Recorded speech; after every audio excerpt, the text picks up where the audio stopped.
Hi, I'm Super Sue Finneron, and this is Get Your Shit Together. Of course, SHIT is an acronym for Success, Health, Inspiration, and Transformation. Now, this afternoon, I am joined by two very fabulous women. Of course, Mia Jerritt, who you've seen here before from Integrated Life Strategies, as well as today. And this is her very first time doing this, so really excited for Fiona Black, and her company is called Freedom with Fiona. And both of these ladies do coaching. And we thought it would be really worthwhile to have a conversation about coaching itself and why people are hesitant. They're looking for that quick fix, or as Mia said, self-help porn. I love it. Rather than going and doing the deep dive and doing the work that's actually going to make a change. All right, ladies. Where do you want to start? Where do you want to begin? Well, I'm just going to segue into having been in the fitness industry for 30 years. It's like exactly the same. The parallels are identical. Like people just want the quick fix. They spend more time buying the products than they actually do on getting well or getting healthy or getting fit. And they just don't want to do the work. If I had $1 for every single time someone said to me, could you just do the exercise for me, Mia? I'd be like super rich. And I feel like the process of peeling back the layers and really getting to know who you are and why you do the things you do, it's the same. People just want the real quick, easy, superficial version of that, and they just don't want to go too deep. Yeah. If there was a pill, it'd be great. It's too scary. Yeah. Fiona, you obviously experience the same sort of things in your practice? Yeah, it's actually partly why I went into the practice of coaching was before I was in healing. And I just found that I was beginning to see people that would come in just when they were in crisis, so just when they needed the work. And what I really wanted to do was create an effective, longer lasting change. I didn't want to be just the not the pill, but just I really could see how people were not able to integrate in their everyday lives the changes that they need to take on in order for transformation to happen. And so I began to really look at, well, how can I as an individual help bring that into people's homes? How can I begin to teach a way that's going to help people transform on a much deeper level and in a way that they are empowered? So it's not the healer healing me, it's me healing me. And I found that switching to coaching, which it was a little uncomfortable shift for me to begin with, to move from, I came from physiotherapy and Pilates and kind of energy medicine to more into this kind of coaching role. It was a transition, but it's been a really beautiful transition. I've seen the empowerment shifts in myself too. Yeah, and I think part of the industry right now that's getting people hung up is that word transformation. It's just, like I said, it's sort of become part of the self-help porn terminology, whereas like transformation is an important word. It's a diving deep type word, and it's not superficial. So it sometimes it's challenging when that word's just getting tossed around. Yeah. And the work that we're doing is really, truly transformational. Yeah, it's truly deep and it's lasting, because that's the other piece, is that when it's too on the surface, when you're just changing what Sue talked about, like just the tip of the iceberg, which is the symptom, and you're not looking at the cause, then there can be no long-lasting effect. And the thing about this idea that we can affect change really quickly, and rapid transformation can happen, but it's usually because someone has spent their lifetime getting to that point, right? So the rapid transformation is just because they've done all the work up until that point, and then it looks like massive success or a massive health shift, but it's because they've been doing the work kind of up until that point. I always find it fascinating that people are willing to spend $500, or let's say $1,500 on a Yves Saint Laurent handbag, but they won't spend $500, $1,000, $1,500 working on themselves inside. Absolutely. And I mean, that is such a great point. Like it's all about priorities, right? And the doing of life rather than the being of life. Like that was a great example where you've got the brand name on the outside externally so everyone can see, while meanwhile your house of cards is disintegrating inside. But as long as I look good on the outside, it's all good. Yeah. Well, we've been taught that, right? We've been taught to hold it together. We've had to. Generations of women in particular had to hold everything together. You know, my grandma was in the war. They had to hold everything together. If they disintegrated, then they were the glue that kept everything together. So I think there's a fear there about falling apart, which really, to get the greatest transformation, the only way you can do that is by falling apart, because the mental limitations that you've put on yourself, when you begin to look at them and unpeel them, all these shoulds that you've been carrying forever, what happens is you get very, very disorientated to start with, because you don't know where your feet are anymore. You haven't got that label anymore to keep you safe. And so I understand the fear of like deep transformation, because it's disorientating, and without the proper support, that can feel scary. Absolutely. Yeah, and I think that is what coaching really is about, is providing a really safe environment for people to transform, break down, break through, and do it with some structure and some guidance and some like a safe playground, basically, to transform. Within the limits that they're comfortable to break down in, you know, because everyone's got their limits. And the other thing that you see out there a lot is what I'm going to call positive therapy. So we're really bolstering people up with new mindsets and positive mindsets, but you put that on top of a crumbling foundation. And I always talk about it a little bit like it's like putting sprinkles on a poop. You know, like putting some frosting, a bit of sprinkles, but you know, there's a shit show happening underneath, so you can only positively affirm so much. You've got to do some negative therapy first. You've got to take some of the layers off to find out where you are. One of the things that's super cool to experience with a client when they have created an actual breakdown and a transformational process is, you know, you'll have a session with them afterwards and they'll be just like, I don't know what happened, I don't know what went on, but oh my God, I've been so sick for the past week, like massive headaches, nausea, I don't know what's going on, if I've got the flu, and you know, it's always a emotional hangover, eh? Yeah. What? Emotional hangover goes hand in hand with a breakthrough and a breakdown and a transformation. It's kind of cool to watch. So what do you think is the greatest fear for people? The vulnerability of just being seen for where they really are in their life right now. Not for what they're appearing to be on the outside, but the fact that maybe their marriage is falling apart, or that every morning they wake up and look in the mirror and they think they don't like what they see. Like that people don't want people to see that. That's scary. They want to come across the way they come across, and because that's what we've been taught. So I think that fear, the vulnerability of really being seen. I know I still have that fear. This is my first podcast, right? There's this fear that I'm not going to be liked, or that people are going to judge. And here's the thing, everyone's going to judge, because people judge, and people might not like me. But that's, for me, that's the true space of transformation, because you begin to own who you are.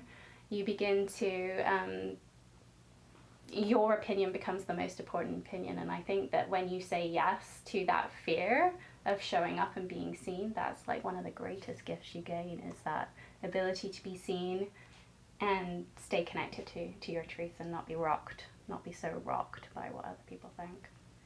And in that process of vulnerability, it sort of always comes back to the same thing at the root of it all. Like everyone's struggling with, I'm not good enough. Yeah. I'm not good enough, I'm not strong enough, I'm not fast enough, I'm not tall enough, I'm not smart enough, I'm not successful enough, I'm not happy enough, I'm not curious enough, haven't traveled enough, I don't have enough shoes, you know, whatever it happens to be at the root of it all. I feel like that is a part of that fear piece too, where especially if someone presents themselves as having it all together.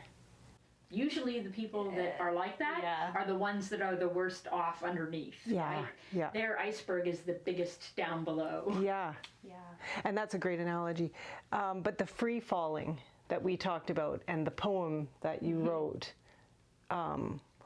Beautiful, and I will link that in the bottom. It's on Facebook. It's amazing. And yeah, you have to read it. And it sort of captures the essence of this conversation. Mm-hmm. And it's my experience, right? So I write from experience. It's not like a heady poem. It's an experiential poem. And the vulnerability of sharing voice and your true experience. And actually I wanted to bring up voice of choice, because I was pulled to voice of choice because I've had a deep fear of having a voice and asserting any kind of almost like an opinion, like to have this right to have an opinion and state what I believe.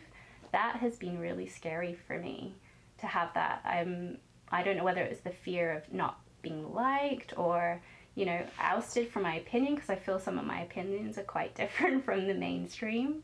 But when I saw voice of choice, I was just pulled from the heart to go, because I knew in myself that I wanted to start standing behind my voice, and I wanted to go and see other women role model that for me. And it's a really beautiful event for that. These very brave, courageous women speaking their truth, sharing their life, and what they learned from it. It's a really powerful experience. Mm-hmm.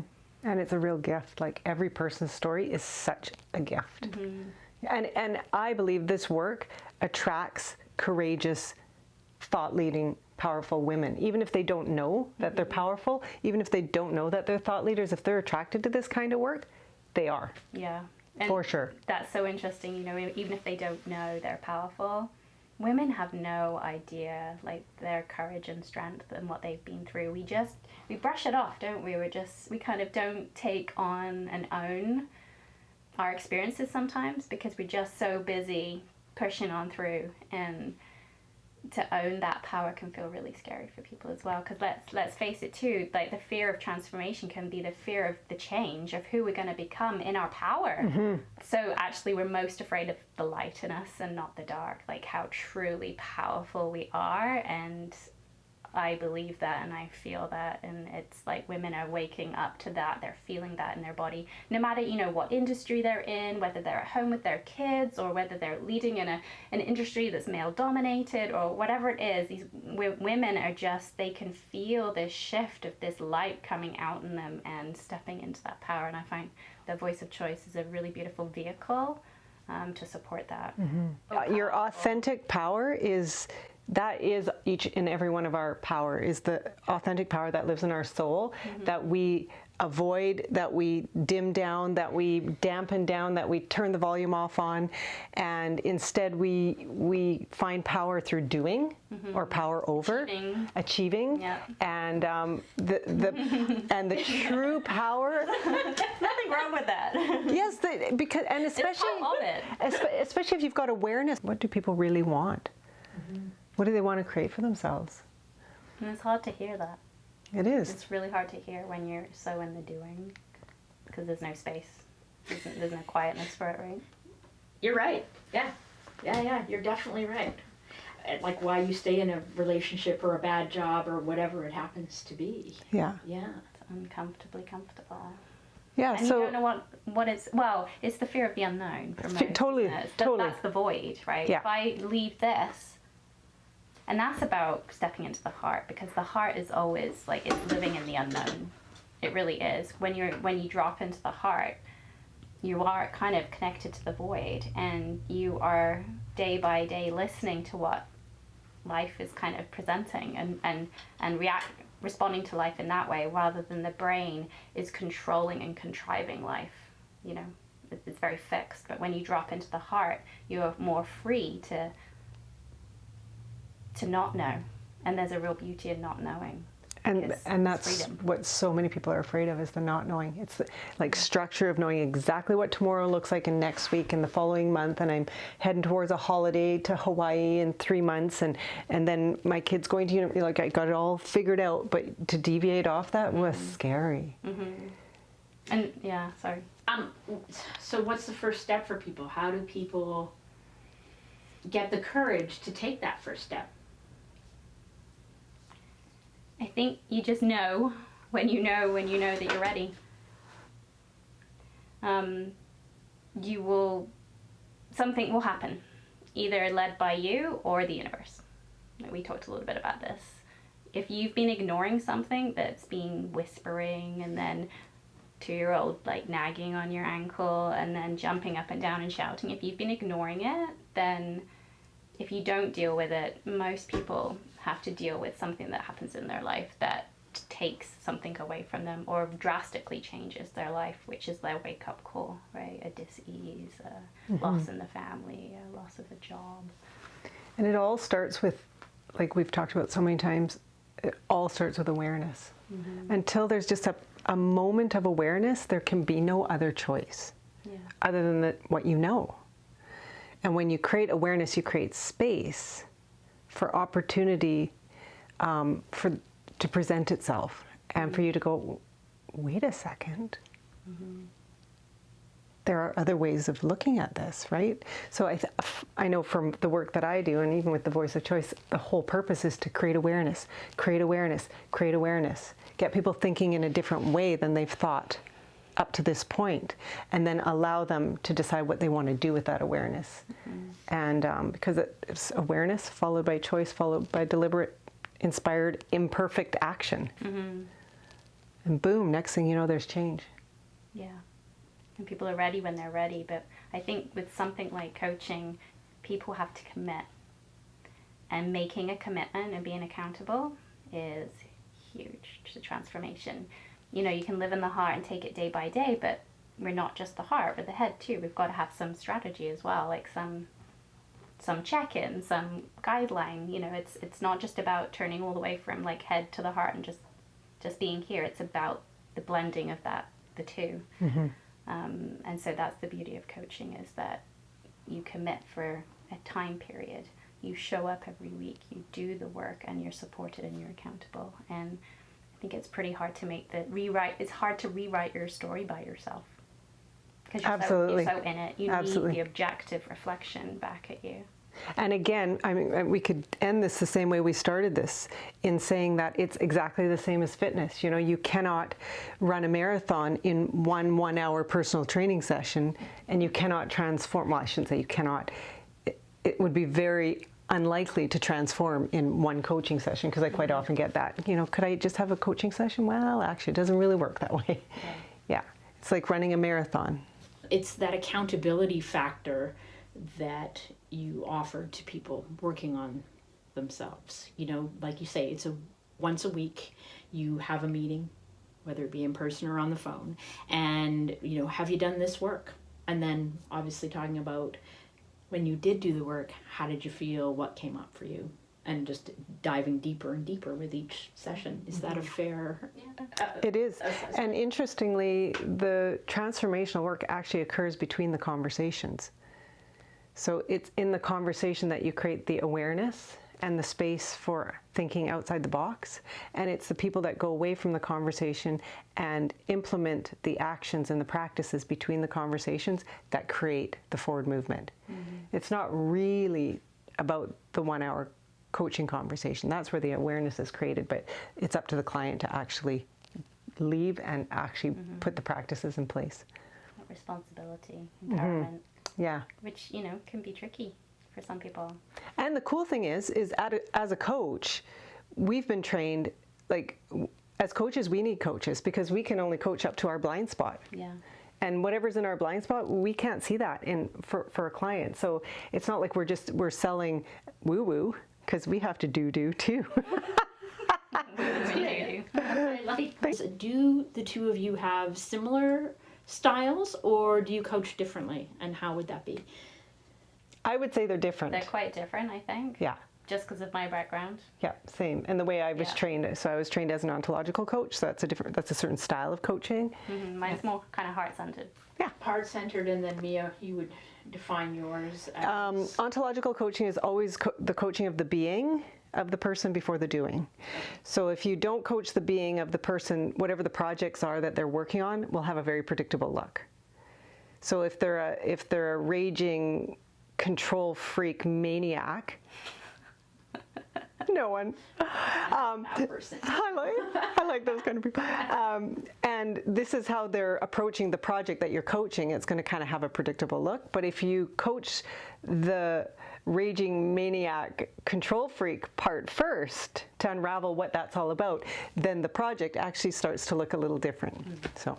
Got it. And Fiona, have you got an example of heart-centered? Well, as you're describing that, I mean, really that for me is what heart-centered is, because it's looking at what's underneath the behaviors, which is usually some kind of disconnection with self, some kind of belief of not being good enough or worthy. And so you always go underneath to look where the behavior came from. So you go underneath the iceberg as opposed to trying to fix anything practical on the outside first, because you can do that, but it's just going to switch back to what it was before if you don't deal with the deeper piece. Yeah, and one last interesting piece about coaching that I'm not sure how many people realize this, but as a coach, we don't tell anybody what to do. No. We don't advise. We don't, oh, I see what you're saying. Oh, yeah, well, if you do, you don't do that as a coach at all. Not unless they specifically ask you and you give permission to basically put on a consulting hat and say, okay, well, based on my skill set, if that's what you want to know, this is what I would suggest. But as a coach, you're never, ever advising or telling people what to do.